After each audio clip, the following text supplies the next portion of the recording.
ত্রয়োদশ জাতীয় সংসদ নির্বাচন সামনে রেখে খুলনায় বাড়ছে রাজনৈতিক তৎপরতা। মনোনয়ন যাচাই বাছাই শেষে নির্বাচনী মাঠে প্রস্তুতি নিচ্ছেন বৈধ প্রার্থীরা।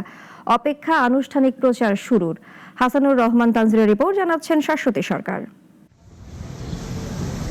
মনোনয়নপত্র যাচাই বাছাই শেষে খুলনার 6টি আসনে চূড়ান্ত হয়েছে বৈধ প্রার্থীদের তালিকা। নির্বাচনী লড়াইয়ের জন্য প্রস্তুত তারা। নির্বাচন কমিশনের বিধি অনুযায়ী এখনো আনুষ্ঠানিক প্রচারণা শুরু হয়নি। প্রকাশ্যে প্রচারণা না চালালেও সাংগঠনিক প্রস্তুতি ও নির্বাচনী কৌশল চূড়ান্ত করতে ব্যস্ত সময় পার করছেন তারা। আগামী 21 তারিখে মার্কা দেওয়ার পর থেকে মূলত আমাদের প্রচারণা শুরু হবে।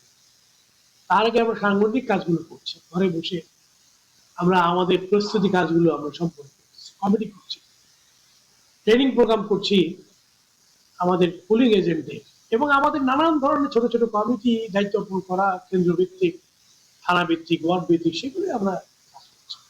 আসন্ন নির্বাচন ঘিরে জেলার 6টি আসনের 21 লাখ ভোটারদের মধ্যেও রয়েছে কৌতূহল ও প্রত্যাশা।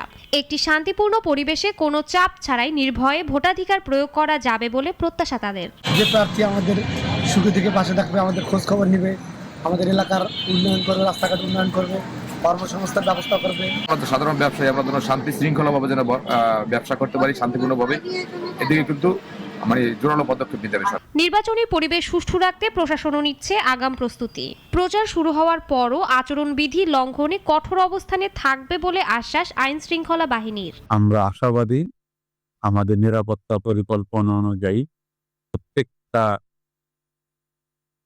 ইউপি সদস্য তাদের অর্পিত দায়িত্ব পালন করবে এবং আমরা জাতিকে একটি শান্তিপূর্ণ এবং সুষ্ঠু নির্বাচন উপহার দিতে পারি। কেউ একদম এক্সট্রিম পর্যায়ে যে না একদম টোটালি আচরণবিধি ভায়োলেশন করছে, সেটা অনুযায়ী আচরণবিধি মালা অনুযায়ী যে শাস্তিমূলক ব্যবস্থা গ্রহণ করা দরকার, আমরা সেটা নিতেও কিন্তু আমরা দ্বিধাবোধ করব না। সকল প্রস্তুতির মাঝেও প্রচারণা শুরু হলে প্রার্থীরা ভোটারদের কতটা আস্থা অর্জন করতে পারেন সেটাই দেখার বিষয়। শাশ্বতী সরকার, নাগরিক।